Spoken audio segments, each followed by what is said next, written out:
Welcome, everybody, to another episode of Jabroni Drive, the fastest growing wrestling podcast in all of wrestling podcasts.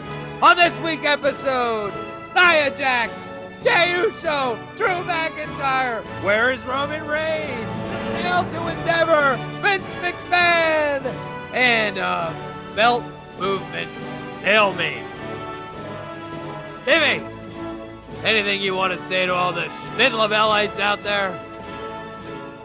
Tom,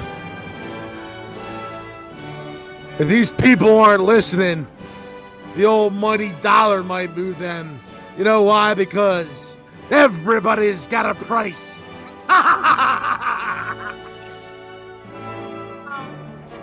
Oh, I love it. Timmy, I don't think that could have been more perfect for what we're about to talk about. Welcome, everybody, to another episode of Jabroni Drive. First and foremost, we appreciate you listening. Last week was our most viewed show in the history of Jabroni Drive. We hope you like what we're doing. Oh, yeah. And we're going to keep on putting out the wrestling content as we see it. New episodes every week, talking all things professional wrestling, particularly mostly WWE. Now, Timmy, you just did a great $1 Million Man impression. Everybody has a price, and that's going to give me my segue into the first topic. The deal is finally through. Endeavor has purchased WWE. A couple things we want to clear up. Vince McMahon now owns, I believe, 16% of the WWE. Okay? We can't continue without saying Vince McMahon, the legend. Without him, none of this is going on. He created it all. Is there a lot of things to be said about Vince McMahon? Sure. But just want to note him in the history of professional wrestling. Well, first of all, noting is not even, you can't just say note him. He's got an entire book, dude. Yeah. He has more than a book. He has every chapter that's ever written about wrestling in general. The guy has taken wrestling and put it on an upper echelon. So he is the guy that's taken it to the level that it's at right now, and to the level that everyone strives to be at. So kudos to him for finally getting out of the game. Well, he's not really out of the game, but he's made a move, obviously, and it seems like he's finally stepping away from what has been his baby for over 40 years now. Timmy, I would safe to say I never thought this day was coming, to be honest. The sale of WWE, I never thought that was coming. I thought while Vince McMahon was alive, I thought Vince McMahon would die as the guy that holds WWE. The decrepit old man, like sitting in the chair, like by ringside. Yeah, like an old King of the Ring chair that he had at his house. You're fired. Ring the bell. But no, I mean, it just marks the end of an era. And it just, honestly, if you look at it, there's no other promotion. Look, AEW has been a decent promotion since it started, but I mean, there's nothing else that's even competitive with the WWE. It's great that there's other promotions out there for wrestlers to go to and be able to be creative with their characters and do whatever they want to do and find work, which is great and which is good for wrestling in general. But you're looking at the GOAT, right? This is the WWE is the NFL of wrestling, and there's a reason why they're on Fox. There's a reason why they continue to put up numbers. They've been dominant over the course of the last 2 decades, and it hasn't stopped, and I don't think it will stop, Tom. Yeah, and just big times for WWE. Congratulations to Endeavor, the parent company of UFC. I'm expecting to see a lot of crossover. I could see a lot of UFC guys and WWE guys at different events now and kind of showing them and promoting each other's product. with via each other, I guess. So big shout out to Vince McMahon. Also, something I want to clear up. There's been a lot of talk about Triple H and how he's no longer on the board of he's not the COO anymore. He's not on the board of trustees, I guess, or so. Yes, but he is head of creative still. So he is still head of creative. We just finished our first year of Triple H's being head of creative, and what a year it was.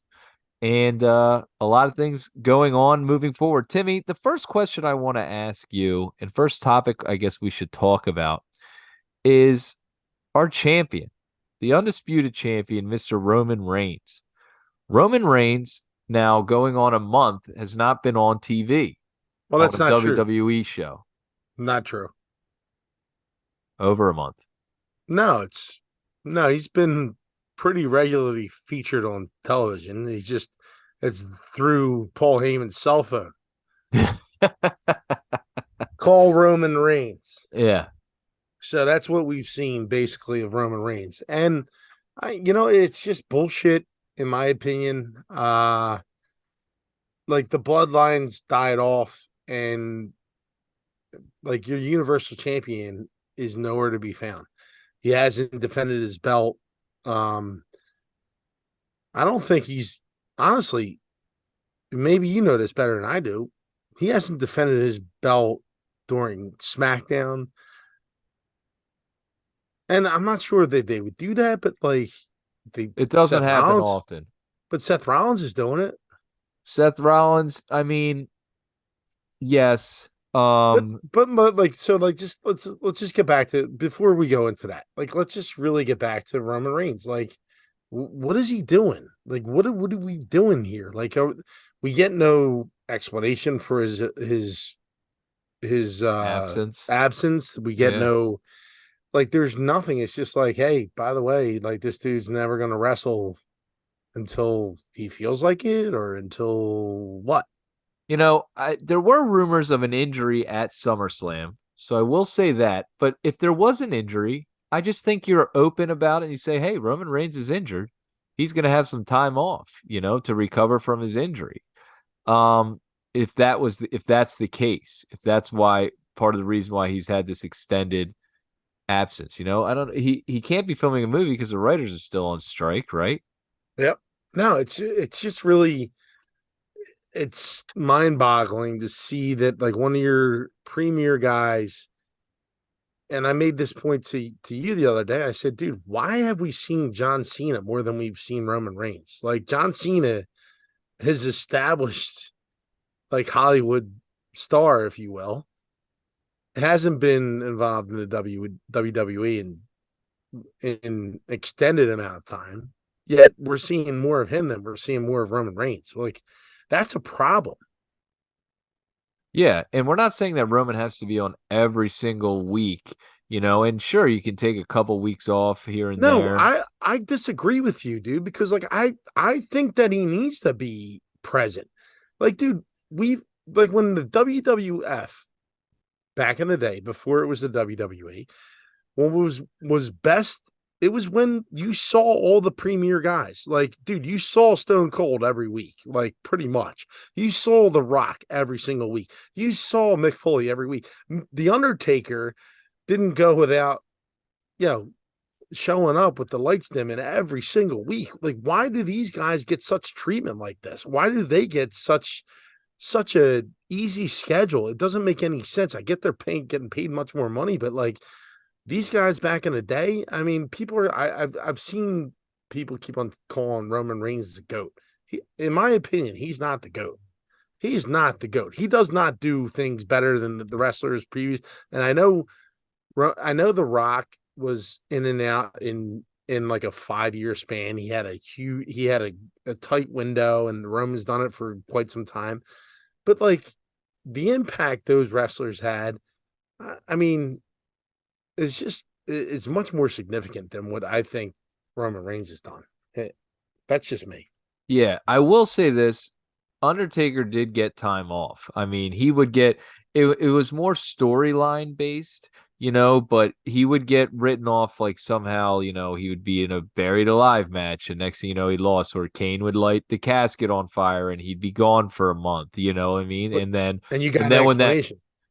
yeah, yeah, this is just, like if he's injured, say that he's injured, you know what I mean? Storyline, and then have like on the shows at least interviews with him talking about, you know what I mean? Like he can't do like an interview on the show, you know what I mean? He doesn't have to be there, but like do a video like Nakamura's been putting out, and like let's see something of that nature. I don't know, but like to be totally detached, I think is wrong. And I want to say Brock Lesnar kind of set this precedent. Brock Lesnar wrote a sweetheart. He had a sweetheart deal, and it was like, he could do whatever the hell he wanted. And it was like he would be gone for months. And this is as a universal champion.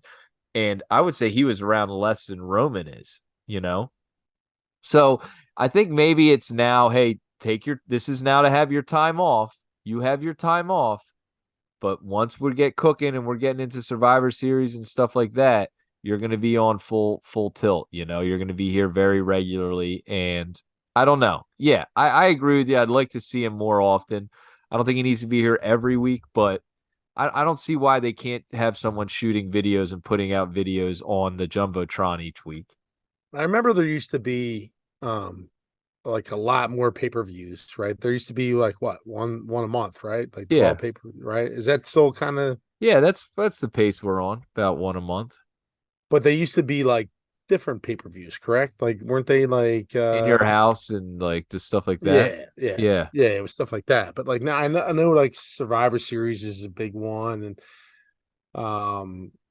yeah, like when you like it's more kind of in the winter years is when you're really getting like the big things, right? Like from like October to April, right? Like that's like Yeah. the push to SummerSlam, like right. That's like the in season, if you will. Yeah, the push to WrestleMania. Yep. Um, but I don't know. It frustrates me that like you have a guy that's supposed to be your guy, like your flagship dude, and he's just not showing up. It's like I get it. it's it's annoying. Yeah, it is Um, annoying, and I feel like it could be a little bit better. Like, okay, he can still have time away, and like we're saying, with at least put out some videos. You know what I mean? Like, why not show him like on vacation? Couldn't have been, like a thing like, like a Razor Ramon, like, yeah, like, hey, I'm fucking Roman. I'm on vacation. I'm in, wherever the hell he is, Bora Bora or some shit. You now know what I let mean?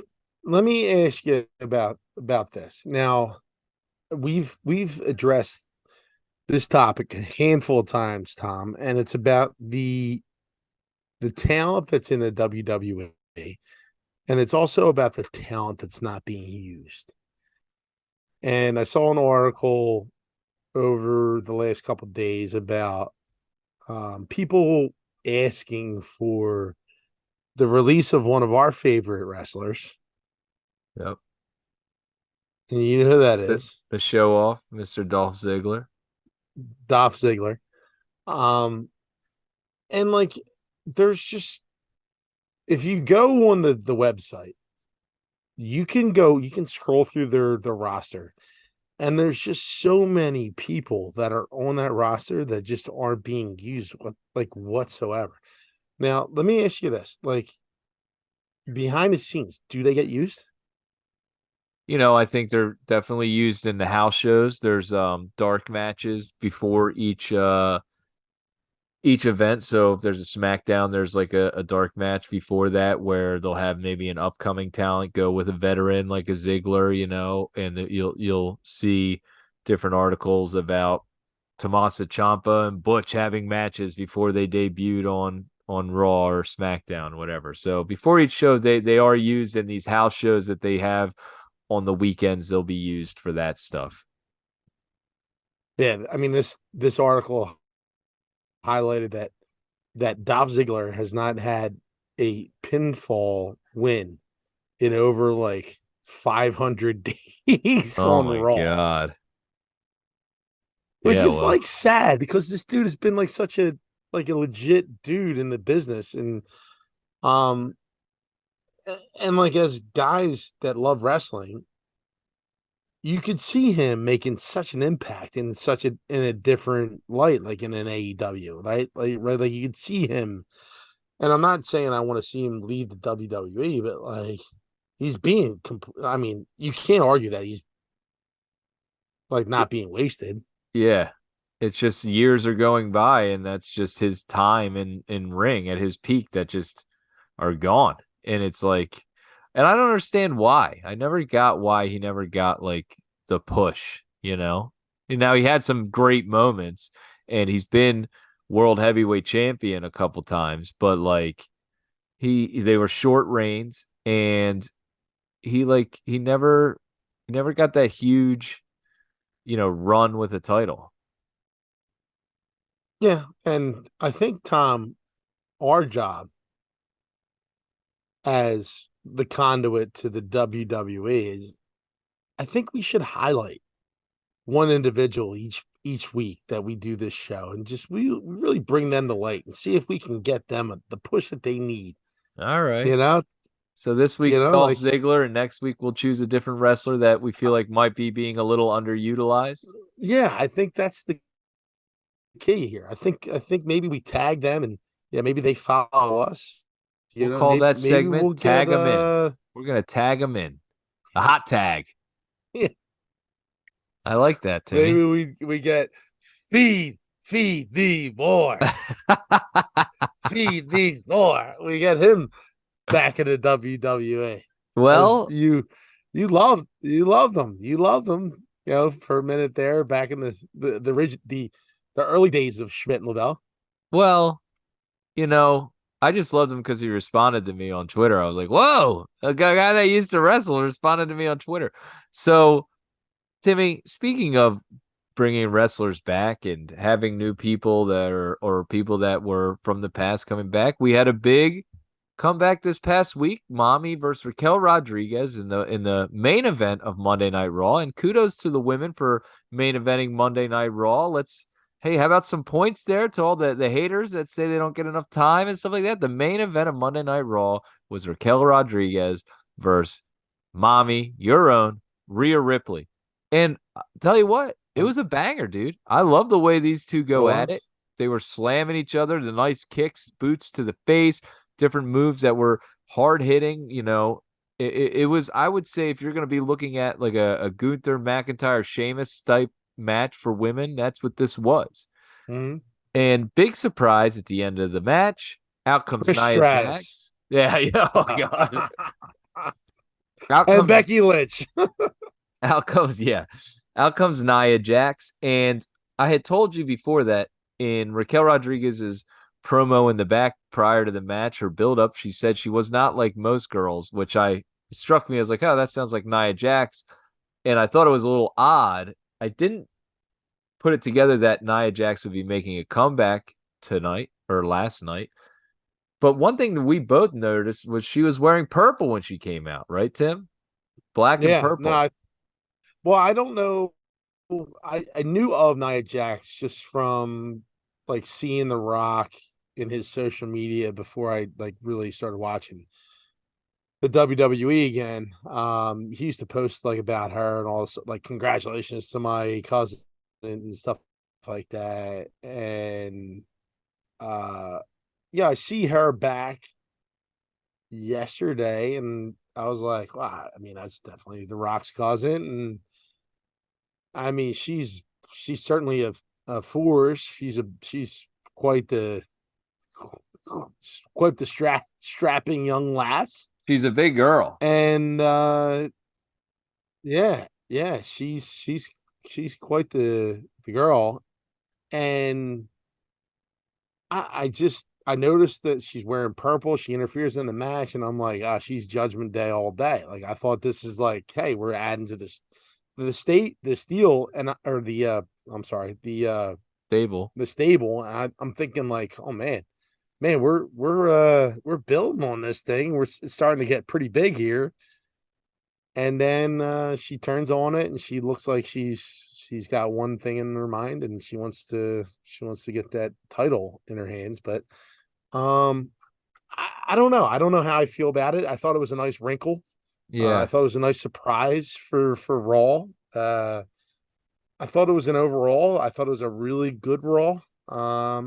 And I thought it was interesting that that match was going to be the main event, as you said earlier, because like there is this push with like main events and women and stuff like that, and I'm telling you, the wrestling has gotten a lot better over the years, and that they really do a nice job in, depending on who the women are, in delivering matches and really executing their moves and stuff like that. And I thought that Raquel and Mommy did a nice job. Having Dominic barred from ringside was I think a major key there, but Another obviously there thing was a that made reason me think behind them.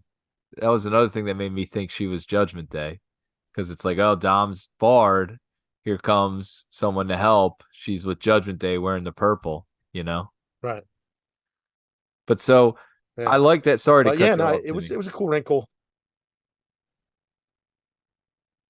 Yeah. And so I liked it. And they come out, and I thought this was a great match, like you were saying. I thought it was hard hitting and what they can do. Now, Mommy has it all. She's got the character and she's got the in ring. Raquel, still, her character development isn't quite there yet. Her in ring is very good. I enjoyed the match. Now, when Nia Jax came back, we'd been seeing all these videos of her, and she didn't look very mobile. She certainly was never like a speed person, but she had size and she could kind of move. There's been wrestlers in the past that have been able to do that. I think like a Bam Bam Bigelow and even KO. Vader and KO and some people like that. And Nia Jax, I feel like used to be a little bit more. She looked not so mobile last night. And I didn't love, like, I didn't think she looked so strong. You know what I mean? I did like her finisher, the little bonsai drop off the rope, maybe an homage to Mr. Yokozuna, another member of the Noi family. But we'll see where that goes. Now, Rhea Ripley is holding the belt. She's held it for quite some time. And another topic that we wanted to bring up, Timmy, is the belts in WWE and the fact that it's kind of a stalemate. The last belt to change hands was the tag belts, and prior to that, there really hasn't been much movement for several months. Obviously Roman's held the belt for 3 years. You got the Gunther just breaking the record for the Intercontinental Championship. I guess the one that's kind of lost is the United States Championship. I don't know if there's a real emphasis on that one yet. It's not like hitting, at least. And it feels like these belts sometimes are stuck a little. I think you were saying. Yeah, like the only belt right now that's smooth hands, like you said, is the US title, which changed from Austin Theory, who held it for quite some time, and it just moved off of him to Rey Mysterio. And it just feels like that there wasn't any purpose behind that, like there's no purpose between, like it was like, all right, you know what? I guess we'll just kind of move it off Austin Theory and we'll give it to, Rey Mysterio, and then we'll figure something out from there. Yeah. And the undisputed titles, the tag team titles, felt the same way. It's like, and I've been, again, I'm not trying to pat myself on the back, but you had two guys that were holding the titles that are more so individuals than anything, that are better off on their own. And it was only going to be a matter of time before they lost it. So they end up losing the tag team titles, whatever. The women's tag team titles are cursed, and everyone keeps getting hurt. So like they That keep is on changing bizarre. hands because of weird reasons. But yeah, every major title is really at a stalwart right now. And that's what kind of had me thinking that maybe Raquel Rodriguez was going to win that title on Monday night. But again, like it's like hard to take the title off of Mommy right now. Like it's like I think Seth is easy to strip, and I think he would have no problem with like giving that up. Obviously, he doesn't really have a choice in the matter, but like the universal title has to move, and the intercontinental title has to move soon. Like they have to go. And I know that we have this whole just great story written like the Bible with like Cody Rhodes and him finishing his story at SummerSlam or at WrestleMania in Philadelphia, and that would be great for us. But I mean, can he really hold on to the title that much longer?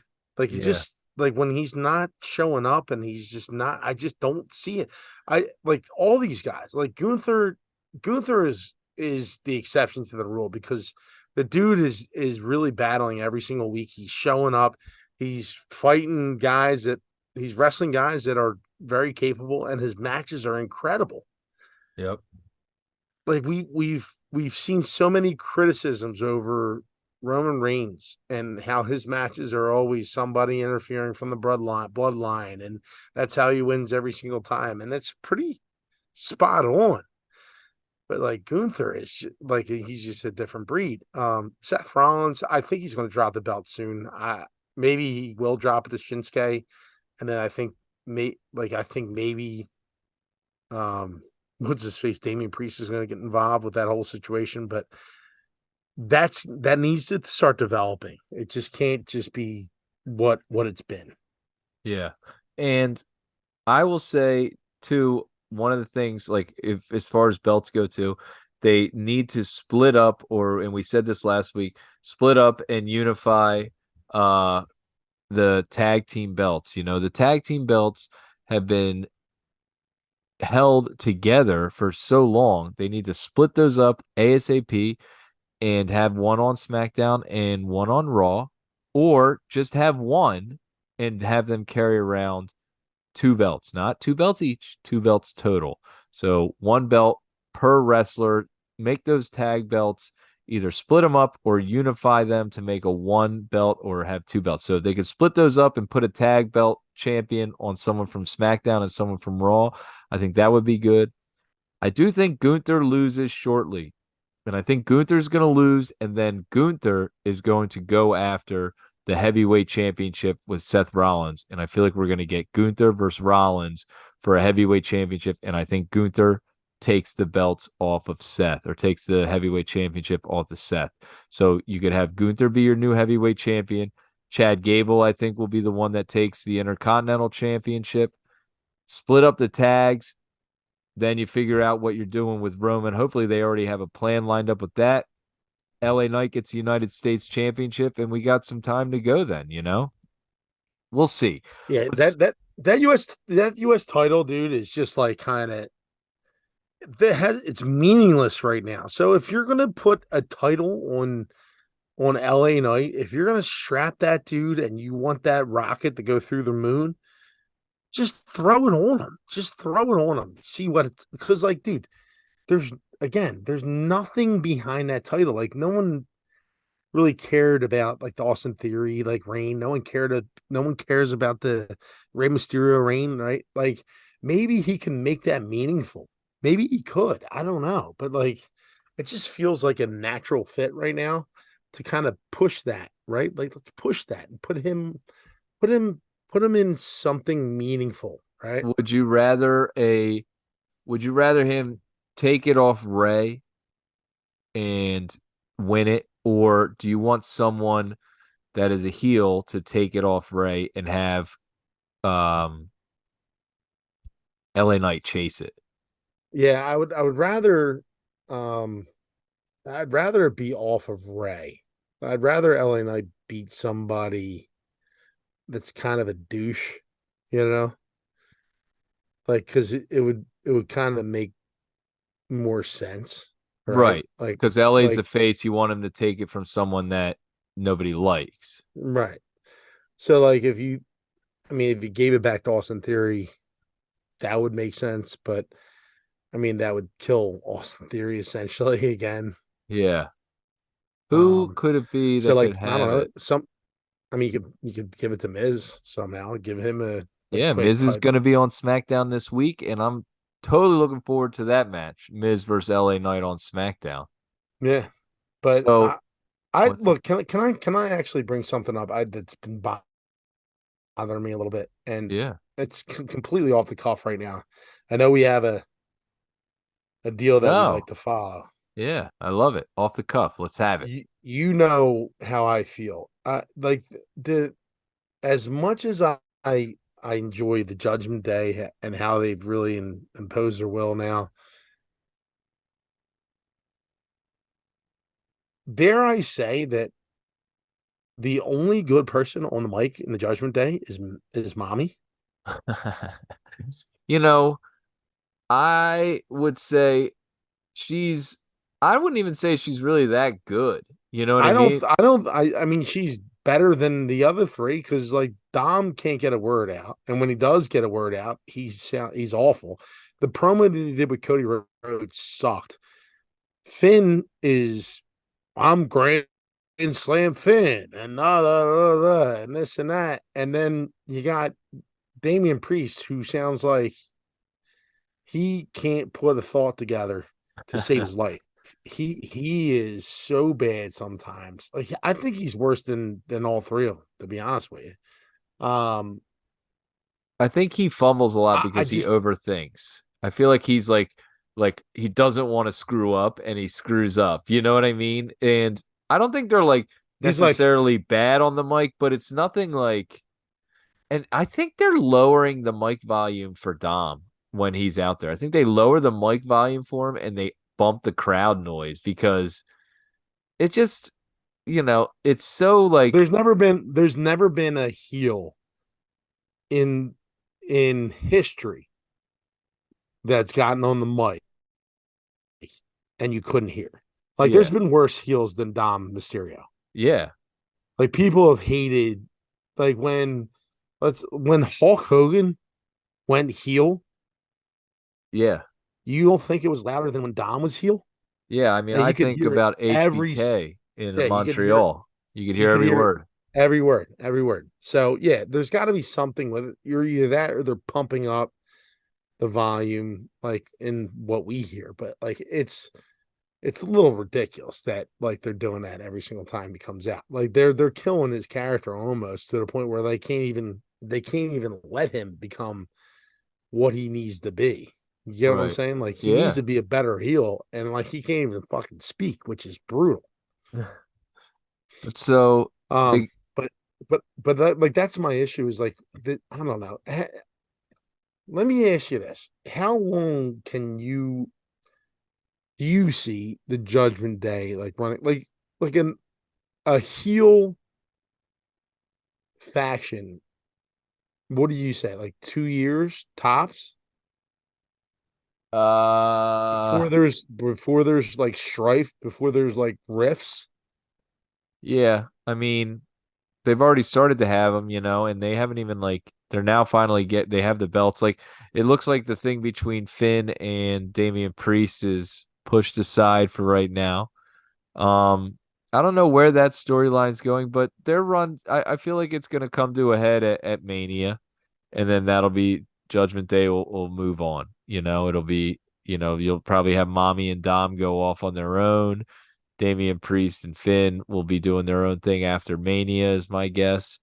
And it'll just be, you know, something after that. I would love to see eventually Dom kind of turn on Mommy. I think that would be a curveball that people wouldn't see coming, and Dom help some other woman wrestler beat Mommy and then go with someone else. Because I feel like then Dom would be like, hate it. I I said to you, and the HJB, I said when the biggest heel turn that I'm looking forward to is going to be when the American Nightmare goes bad. When he goes heel, it'll be like Hulk Hogan, like NWO shit, in my opinion. Yeah. Well, I don't think it'll be for years, but I don't think so either, but I'm saying like in when he wins the belt or whatever, it's gonna be he's gonna have a nice 2 year window, 3 year window. Like the merchandise will be great and all that stuff, and it's gonna be fun. But like when he decides to make that switch, that'll be all fucking time. fun. Well, you know what? They talked about Cena doing it for a long time and he never did. So, they have something with Cody that they haven't had since a Hulk Hogan, really, since that era is a natural baby face, like a real baby face, someone that is the good guy and does the right thing and the crowd still gets behind him. Like everyone else has been the anti-hero. So Yeah, it'll it's an interesting thing that he's been able, like, that just is a testament to Cody and how good he is, because it's been, I mean, 30 years. It's been so long. Maybe original Bret Hart. I don't know. John Cena, I guess, but like he was hated for a long time and eventually kind of won the people but over. even when Bret Hart was like a good guy, like he was always like an asshole. Like in Ah, my he was always a dick. You gotta admit. Like he just seemed like always like a dick. really? I thought so. Oh, I'll have to go back and look at it. Like what? Like arrogant or like? Yeah, he just seemed like he was always like kind of an arrogant dude. But Okay. like I'll put my sunglasses on your kid. Yeah, good job. Interesting comment with the choice of shirt that you have today. But so let's move on for the movie. Big thing we kind of touched on it. Chad Gable and Gunther, and dude, you said it to me. Chad Gable in the last month has separated himself, and we've been talking about it for several months now, and he's finally getting that spotlight, Yeah. and the guy is delivering every single week. Another banger this week. A good promo comes out, and they have their six-man tag, and he's just putting on a show, and these feats of strength and like just his durability, his in-ring, his tempo is incredible. He does things like the right way and like he doesn't overdo it. Like so many times I see wrestlers overdoing it. Like even Mommy last night when she wrestled, she hit a move, she hit the frog splash, and Raquel Rodriguez kicks out, and then Mommy like freaks out, like, "Oh my god, I can't believe that she kicked out! I can't believe she kicked out!" Like Gable does it in a way where it's like he like a real He's fight. in yeah. Yeah, he's in It, disbelief, but like he's just like, all right, I gotta keep going. Yeah. And Yeah. it gives a little bit more realism to it than me. And so you were saying how much he's separated himself. Is Chad Gable a guy that will get a title run now? Do you like I see him winning the Intercontinental Championship, and it's almost like we question it because he's not your prototypical champion. He's not a tall guy, he's not a big guy, but at some point he's another one's becoming undeniable. Yeah, we talked last week about how who's gonna be the guy that's gonna dethrone Gunther. And we had our picks, and I said, dude, it has to be Gable. Just because of what he's going through right now with him and the run that he's been on. It's been incredible. Just to see him develop, and you can see that the WWE and creative is they're putting a lot more into Gable, like bringing this family into it, right? And they're like, yeah, they're setting him apart from a lot of the other wrestlers. And then we talked about this too before, Tom, about him just shedding the whole shoes thank you stuff, like, right, because it's kind of hokey and it's like his comedic like kind of entrance, and that's what he does. And he comes out and delivers a great promo to Gunther during his little celebration, and you got zero shooshes, and you got zero thank yous, and it was just straight from the heart. And it was something that we haven't seen from Gable, and it's like, all right, this dude is now starting to make that transition from like, hey, I'm a gimmicky, like, hey, like comedic wrestler, like kind of filler time, like Doink the Clown type dude, right? Where I'm a major contributor here and I'm here to stay. And I've showed that I can freaking wrestle.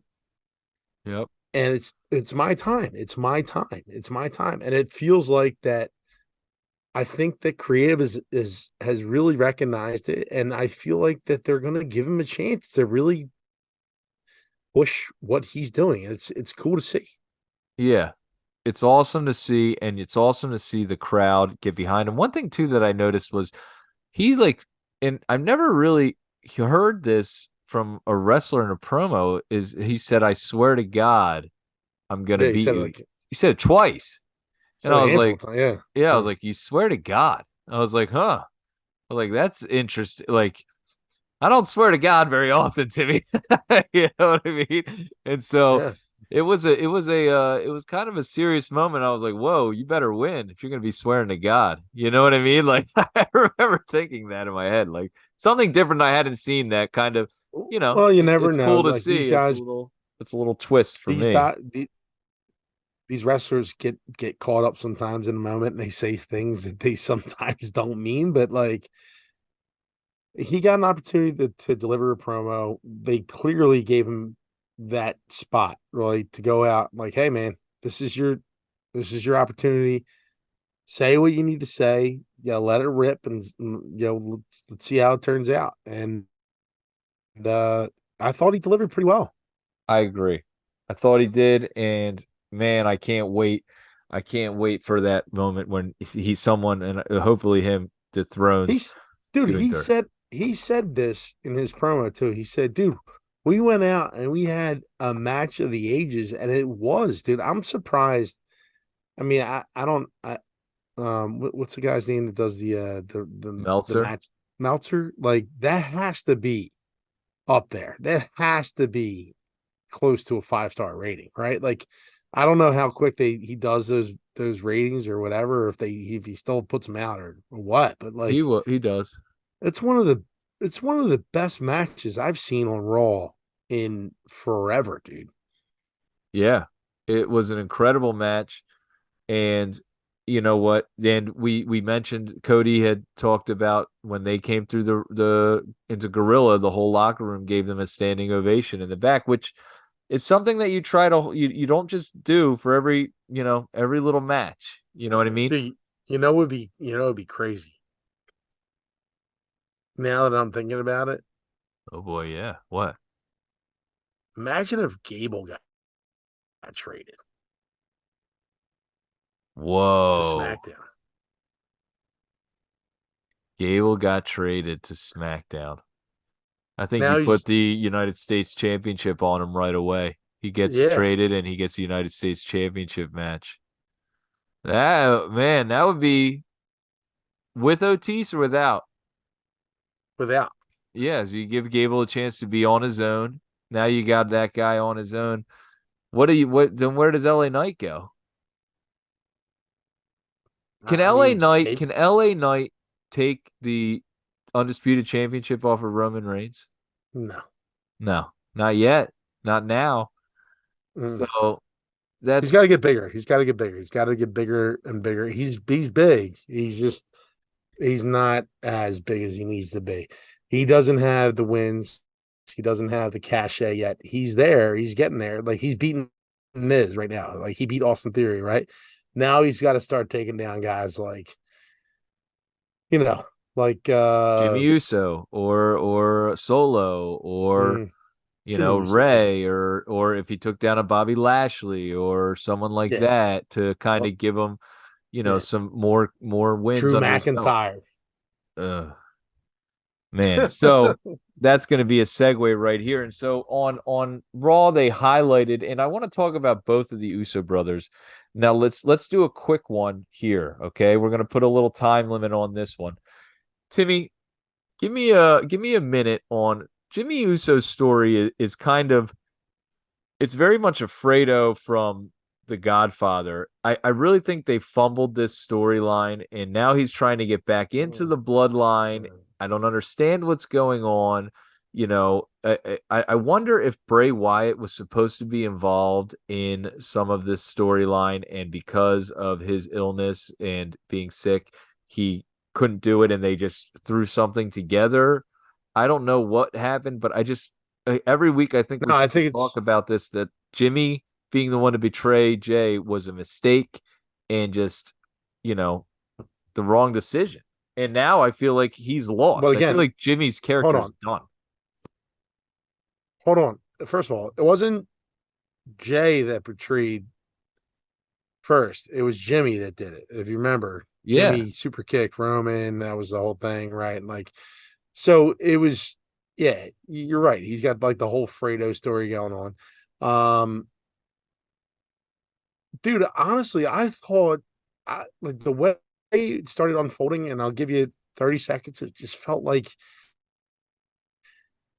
Jimmy's like kind of confused. I thought that's the character that they were trying to like pitch. Like, oh my god, like I messed up, but yeah, I'm still in the bloodline, right? But I'm not. And then like I thought they were gonna try to do some sort of like kind of crazy, like Jimmy Uso, like I don't even know what's going on. Like I'm so mixed up. I'm lost. And I want to be in the bloodline, but I don't want to be in the bloodline. I thought they were just going to kind of do that back and forth. That's what I thought. Um, I just, I, I just think, like you said, it has no direction. It's a shame because Jay has a pretty clear direction, Right. Let's and just move on from Jimmy and go it's right into Jay. yeah, His direction yeah, now, kind of paying for his sins, and the story with Kevin Owens is unfolding. yeah. Well, it's not just with Kevin Owens; it's with everybody. It's yeah, he's everyone wants a piece of him. Everyone wants to test him, and this is how you build up a superstar, right? You you dress him down, right? He's at his lowest of lows, and now it's time for him to kind of build himself back up, and he's going to go through the gamut, if you will, and he's going to go after I mean, he's not even going after anyone. He's really accepting any challenge, which is what you have to do. And he's accepting, like you saw him accept Kevin Owens' hand in terms of a tag team match. And then, he accepts a fight from Drew McIntyre, which is,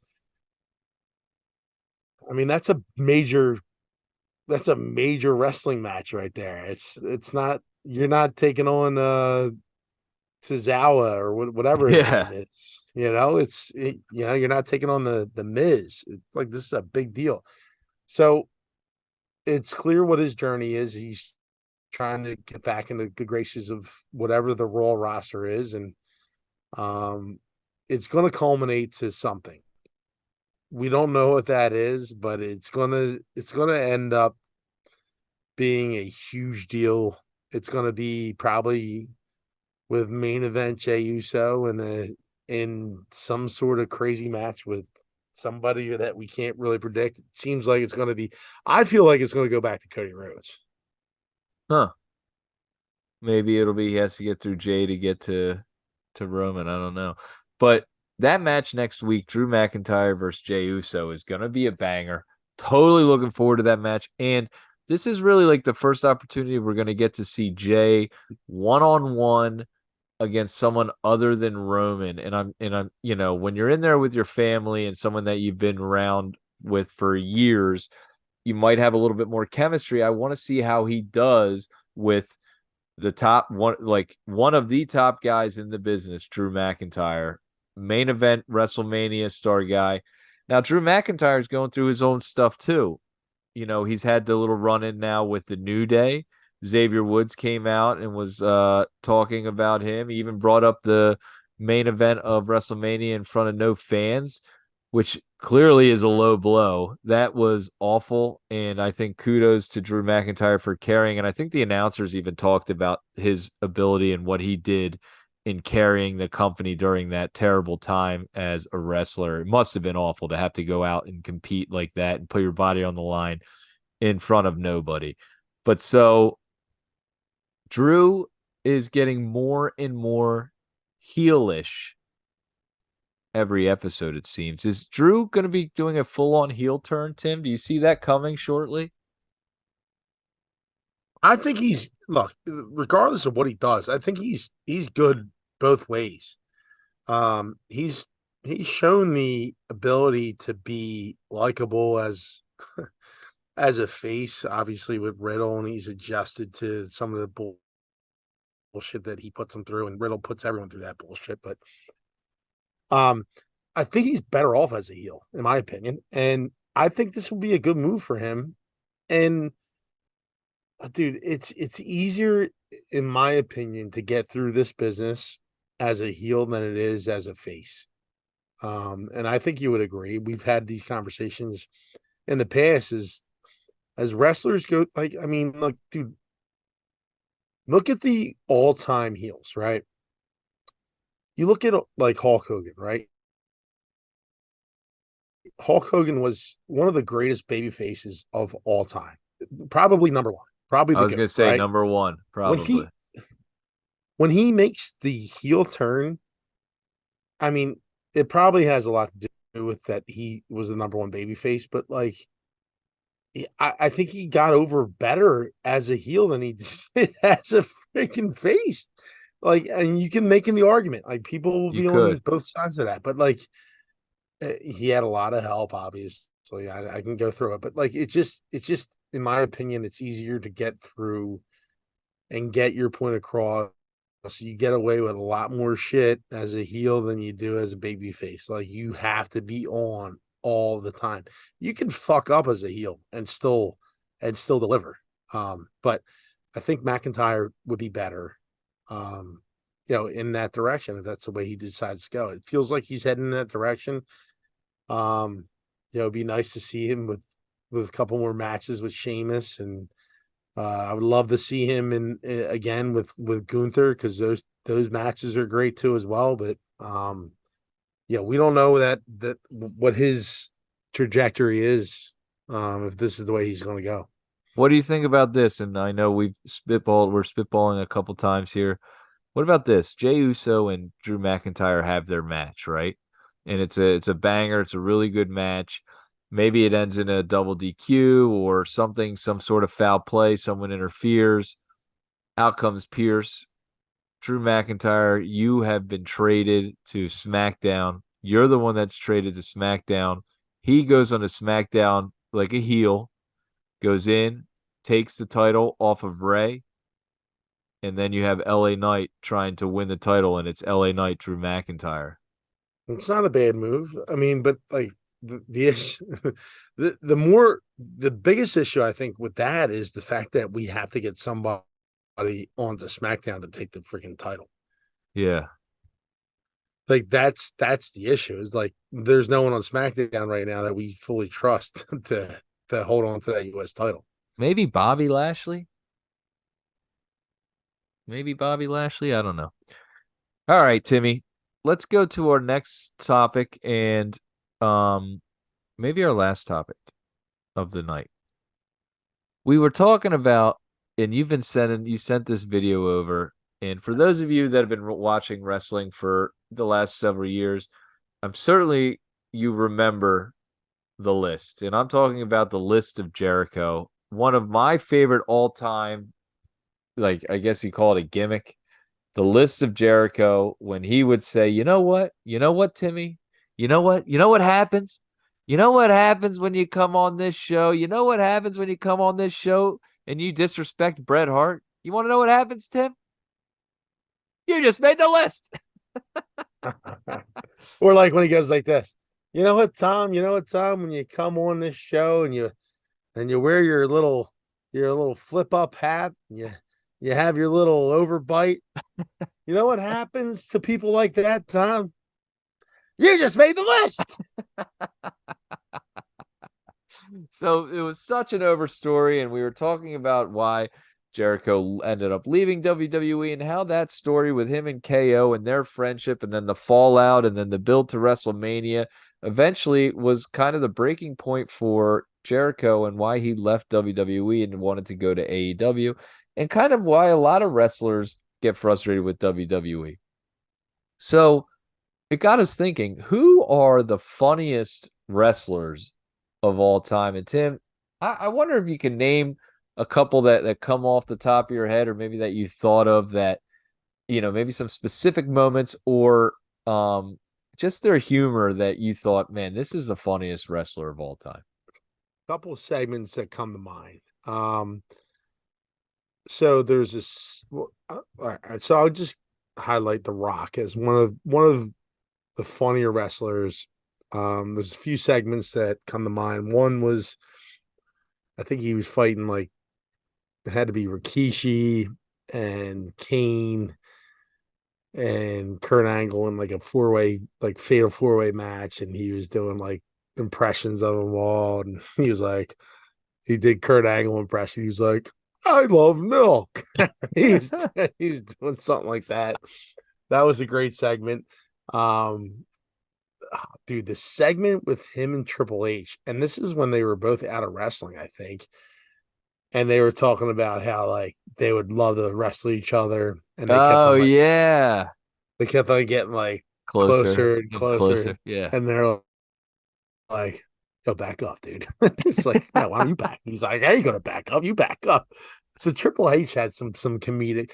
I mean, obviously he did the DX stuff, which was great for years and years and years. But Triple H, Shawn Michaels, The Rock were very comedic, and then the segment with, oh, I think it had to be Mick Foley when he did "This Is Your Life" with The Oh Rock. yeah, the Rock and Sock connection when he did "This Is Your Life." Yes, That one of the all time segments in professional wrestling. Yeah. And I think that was like right in the heart of when like I was really tuned in. That was probably like 1998-ish, probably earlier than that, maybe 99, something like that. But like those were the guys that were really like funny. And then after watching like the Kurt Angle documentary, dude, Kurt Angle, I called him at the beginning of his career.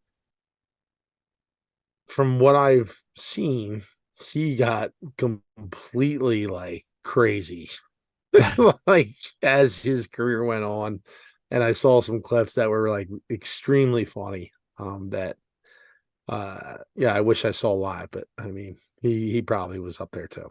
Yeah, love Kurt Angle, and some of the segments we're talking about was Sexy Kurt, and the things where he did a rap battle with John Cena, and like he just knew how to laugh at himself. Like Kurt did a great job of not taking himself too seriously. He's one of my all-time favorite, I think, funniest wrestlers. And another one that kind of slipped my mind, but is just a great wrestler. And now that I'm thinking about him, there's two, and they're announcers. Jerry the King Lawler was all time Oh, funny to me, and Bobby the Brain Heenan. Bobby the Brain Heenan, and I guess you could say Heyman too. Like I think as a maybe like an escort or a manager and announcer, you have to have some of that comedic timing. And Bobby the Brain was absolutely hilarious. You see him, he tried to jump out that window. You know what I mean? When he's talking about the barbershop. And then yeah. obviously Jerry the King Lawler is all time funny. Like he had some of the greatest lines I ever heard. And You Paul see that Heyman. guy? He tried to break that window. He tried to break that window with his face. Yeah, yeah, yeah, yeah. So Today he tried to headbutt that window. yeah, there's so many great and to be like one of the greatest wrestlers of all time, you have to have just that ability. It's sports entertainment. You have to have that ability to entertain in more ways than one. It can't just be in ring, can't just be on the mic. It has to be comedic. You have to be able to do it seriously. You have to be able to do it all to be one of the greats. And these guys, and maybe part of the reason why we think they're really funny is because not only were they great, serious in-ring wrestlers, but they put that switch on. Like they could main event WrestleMania, and then they can make the crowd go crazy laughing on an episode of Raw. Timmy, I'll tell you what, Tom. There was one guy I just saw an interview real quick. Let it play. I'll finish before. No, you go. They asked Ric Flair, who's the one guy? I think it was Theo Von. Who's the one guy that just would do all the coke in the room, like no matter what, like he could just take it all down? And Ric Flair was like, man, Roddy Piper. Really? He said Hot Rod could turn it on, boy. And God knows who will listen to this show. Hopefully none of Roddy Piper's family, but I mean, I'm sure they already know. I'm assuming they would have listened to the Ric Flair on Theo Von before they listened up. Yeah. Wait, yeah. what? All Roddy Piper's family members are like, what? Well, we'll see. Man, that's great. Well, that's going to wrap up another episode of Jabroni Drive. Quite possibly the best episode we've had yet. As we said in the beginning, we appreciate you listening and liking the stuff we're doing. If you're not already doing it, please give us a subscribe, a follow.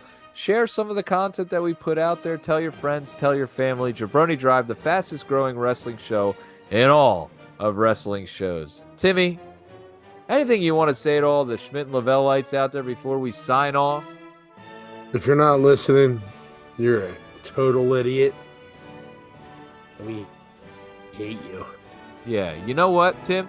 Tim, you know what happens when you don't listen to Schmidt and Lavelle? You know what happens to people that don't tune in regularly to Schmidt and Lavelle, Mr. Oh, I'm going to sit here and I'm going to listen to that. I'm going to listen to this. I'm going to listen to that. I'm going to follow this and follow that. And you're not following Schmidt and Lavelle or Jabroni Drive. You know what happens to those types of people? Those types of stupid idiots? You want to know what happens to those types of stupid idiots? What happens, Tom? You just made the list. How was that? That was good. Thank you. Well All right, done, Timmy. For Jabroni Drive, I'm Tom Lavelle. As always, I'm accompanied by Mr. Timothy Schmidt. Until next week, we love you. God bless you. God bless America. And have a great week. We'll see you next time. Real quick. Yes. September 11th. Never forget. Salute Amen. to all heroes out there.